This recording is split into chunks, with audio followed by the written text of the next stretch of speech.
Assalamualaikum warahmatullahi wabarakatuh. Shalom, swastiastu, namo buddhaya, salam sejahtera untuk kita semua. Halo teman-teman, perkenalkan nama saya Haifan Astaina. Saya adalah mahasiswa Fakultas Hukum dari Universitas Jambi. Di sini saya akan membahas sedikit materi tentang Undang-Undang Dasar Negara Republik Indonesia tahun 1945 sebagai Konstitusi Indonesia. Adapun tujuan dari video ini adalah untuk menganalisis nilai dan norma yang terkandung dalam konstitusi di Indonesia dan konstitusionalitas ketentuan di bawah Undang-Undang Negara Republik Indonesia 1945 dalam konteks kehidupan bernegara kebangsaan Indonesia. Di dalam materi ini, saya akan membagi menjadi 4 sub pembahasan, yaitu yang pertama, konstitusionalisme, yang kedua, konstitusi negara, yang ketiga, Undang-Undang Dasar Negara Republik Indonesia tahun 1945 sebagai Konstitusi Indonesia, dan yang keempat, sistem ketatanegaraan Indonesia.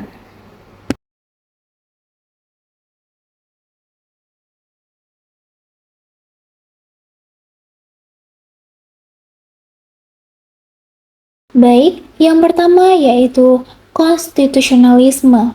Konstitusionalisme adalah prinsip dasar dalam ilmu politik dan hukum yang menekankan bahwa kekuasaan negara tidak boleh absolut. Gagasan ini berasal dari pemikiran bahwa kekuasaan cenderung disalahgunakan, seperti yang dinyatakan oleh Lord Acton. Power tend to corrupt and absolute power corrupts absolutely. Kekuasaan cenderung korup dan kekuasaan mutlak benar-benar korup. Tujuan utamanya adalah mencegah tirani atau penyalahgunaan wewenang oleh pemerintah dengan cara membatasi kekuasaan melalui aturan hukum yang tertulis atau tidak tertulis. Pemerintah yang baik menurut konstitusionalisme harus berfokus pada kepentingan rakyat, seperti melindungi hak-hak dasar, misalnya kebebasan berpendapat, hak atas kehidupan, dan hak milik, dan memastikan keseimbangan kekuasaan antar lembaga negara seperti eksekutif, legislatif, dan yudikatif. Selanjutnya yaitu gagasan konstitusionalisme. Konstitusionalisme menempatkan konstitusi sebagai fondasi utama negara. Konstitusi berfungsi sebagai pembatas kekuasaan pemerintah, memastikan bahwa keputusan-keputusan tidak sewenang-wenang dan harus sesuai dengan aturan hukum. Selain itu, konstitusi menjamin hak-hak dasar dan kebebasan warga negara, seperti hak untuk berserikat, beragama, dan mengungkapkan pendapat, yang tidak boleh dilanggar oleh negara. Prinsip kunci adalah government by law, not by man. Pemerintah berdasarkan hukum, bukan berdasarkan manusia. Yang berarti, keputusan pemerintah harus didasarkan pada hukum yang adil, bukan pada kehendak pribadi penguasa. Dalam konteks demokrasi, konstitusionalisme mengharuskan adanya konstitusi, baik yang tertulis seperti Undang-Undang Dasar 1945 maupun tidak tertulis seperti di Inggris yang bergantung pada konvensi dan hukum umum untuk memastikan stabilitas dan perlindungan hak asasi manusia. Gagasan ini membedakan negara hukum dari negara otoriter di mana kekuasaan tidak terbatas. Selanjutnya yaitu negara konstitusional. Negara konstitusional adalah negara yang tidak hanya memiliki konstitusi sebagai dokumen formal, tetapi juga menerapkan prinsip konstitusionalisme secara efektif. Konstitusi di sini berfungsi sebagai pembatas kekuasaan pemerintah, memastikan bahwa kekuasaan tidak disalahgunakan dan sekaligus menjamin hak-hak dasar rakyat, seperti kebebasan berpendapat, hak atas keadilan, dan perlindungan dari diskriminasi. Penting untuk dipahami bahwa memiliki konstitusi saja tidak cukup. Negara harus benar-benar menganut gagasan konstitusionalisme. Artinya, konstitusi harus diterapkan dalam praktik sehari-hari. dengan mekanisme seperti pengadilan konstitusi atau sistem checks dan balance untuk menegakkan aturannya. Jika konstitusi hanya di atas kertas tanpa implementasi, negara tersebut belum sepenuhnya konstitusional. Baik, selanjutnya pada subbab kedua yaitu konstitusi negara. Adapun pengertian dari konstitusi adalah hukum dasar negara yang berfungsi sebagai aturan pokok ketatanegaraan, mengatur struktur pemerintah, hak-hak warga, dan batasan kekuasaan. Secara luas, konstitusi mencakup hukum tertulis seperti Undang-Undang Dasar dan tidak tertulis seperti konvensi atau tradisi politik yang diakui secara sosial. Secara sempit, konstitusi hanya merujuk pada hukum dasar tertulis seperti Undang-Undang Dasar di Indonesia. Selanjutnya yaitu kedudukan konstitusi. Konstitusi menempati kedudukan sebagai hukum dasar dan hukum tertinggi negara, yang berarti semua undang-undang lain harus sesuai dengannya dan tidak boleh bertentangan.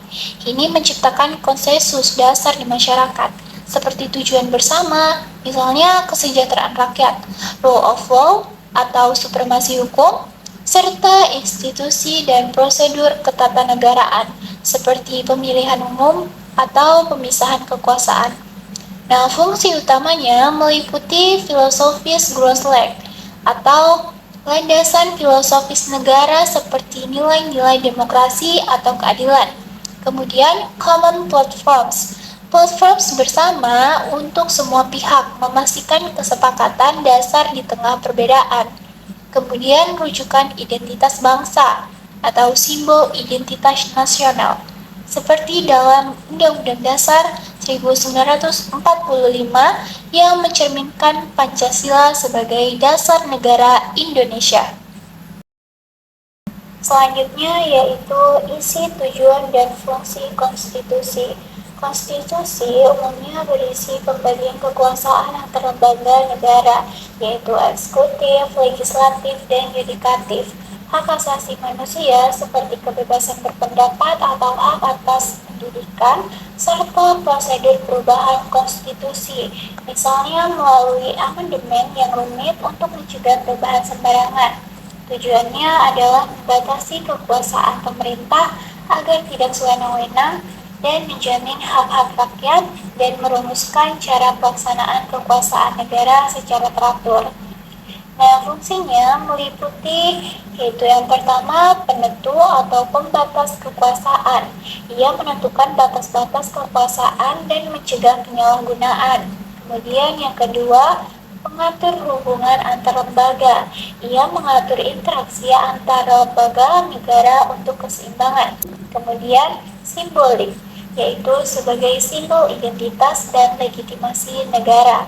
Kemudian ada social control, yaitu mengontrol perilaku sosial melalui norma hukum. Kemudian yang terakhir ada social engineering, merancang perubahan sosial seperti mempromosikan kesetaraan gender atau perlindungan lingkungan. Baik, selanjutnya adalah subbab ketiga yaitu pengantar Undang-Undang Dasar Negara Republik Indonesia tahun 1945.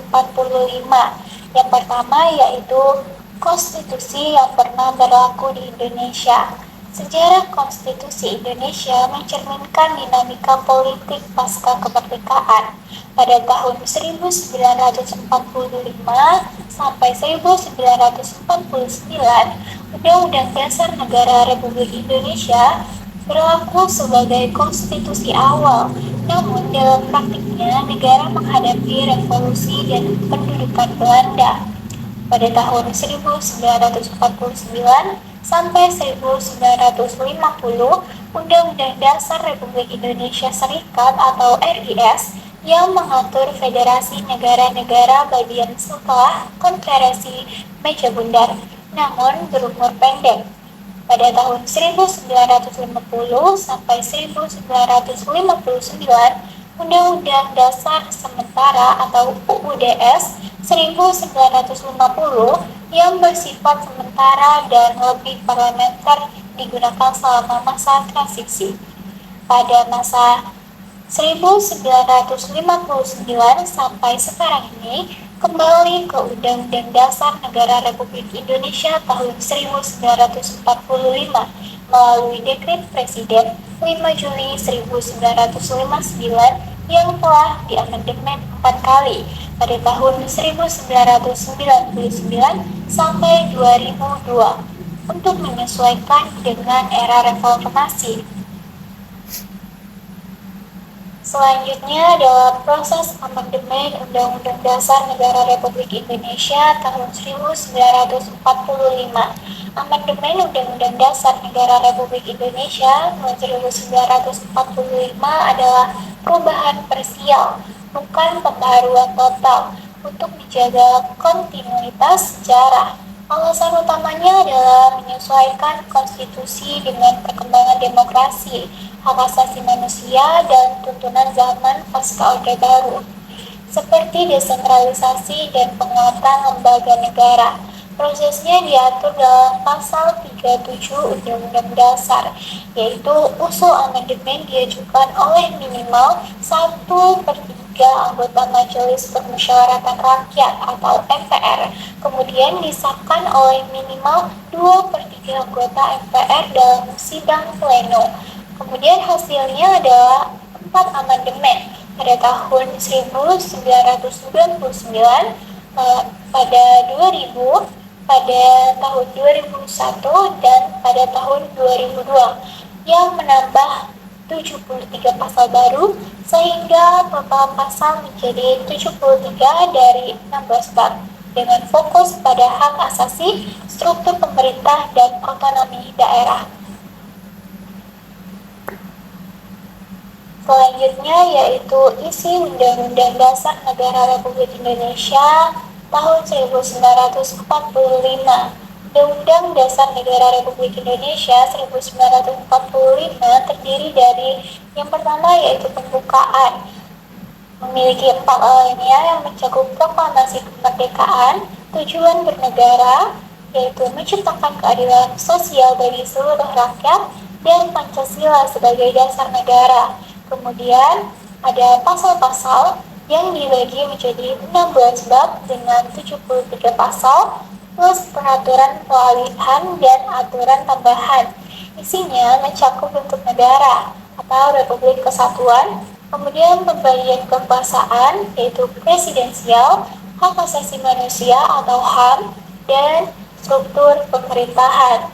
Kemudian ada hierarki hukum.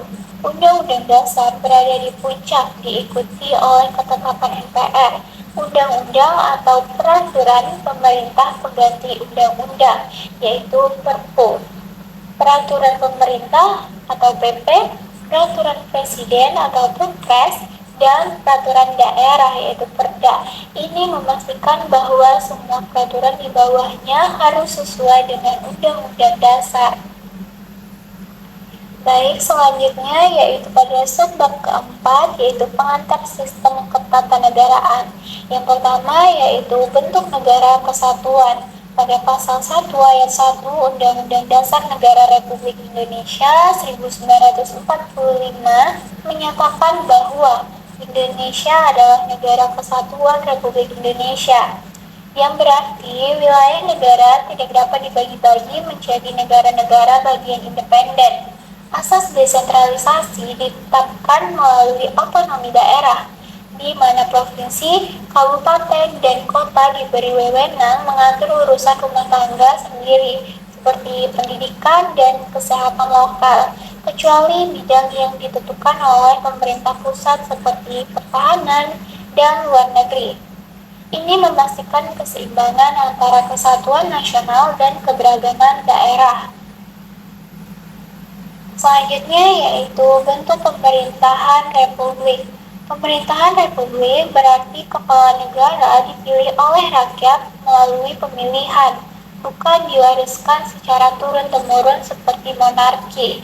Pada pasal 37 ayat 5 Undang-Undang Dasar menegaskan bahwa bentuk negara kesatuan republik tidak dapat diubah, menjaga stabilitas dan mencegah perubahan konstitusi yang radikal.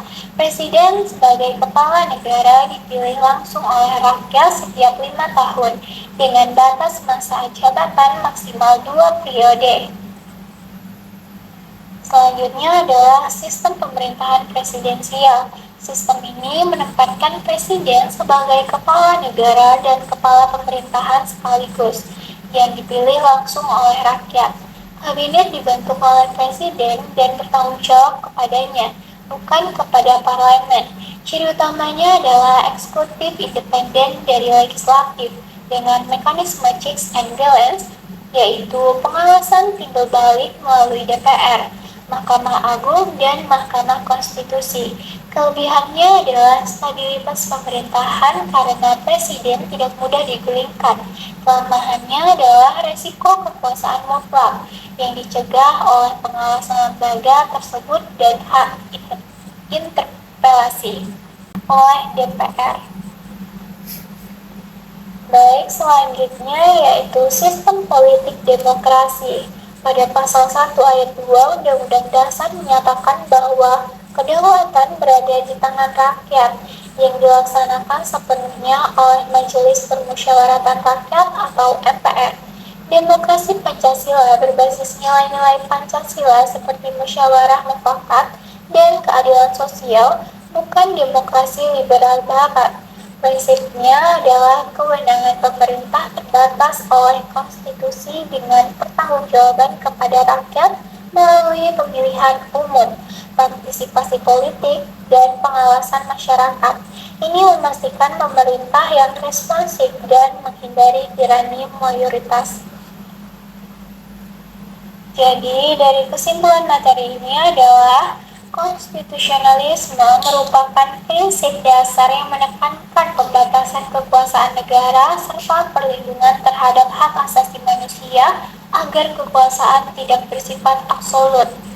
Undang-Undang Dasar Negara Republik Indonesia 1945 sebagai Konstitusi Indonesia telah mengalami amandemen untuk menyesuaikan perkembangan demokrasi, memperkuat jaminan hak-hak warga negara, serta menata ulang sistem ketatanegaraan. Sistem ketatanegaraan Indonesia sendiri menegaskan bahwa negara berbentuk kesatuan dan republik, menganut sistem pemerintahan presidensial, serta menjalankan demokrasi konstitusional sebagai wujud kedaulatan rakyat. Secara keseluruhan, konstitusi menjadi landasan utama bagi negara modern untuk menciptakan pemerintahan yang adil, stabil, dan berorientasi pada kesejahteraan rakyat. Itulah materi yang dapat saya sampaikan tentang Undang-Undang Dasar Negara Republik Indonesia tahun 1945 sebagai Konstitusi Indonesia.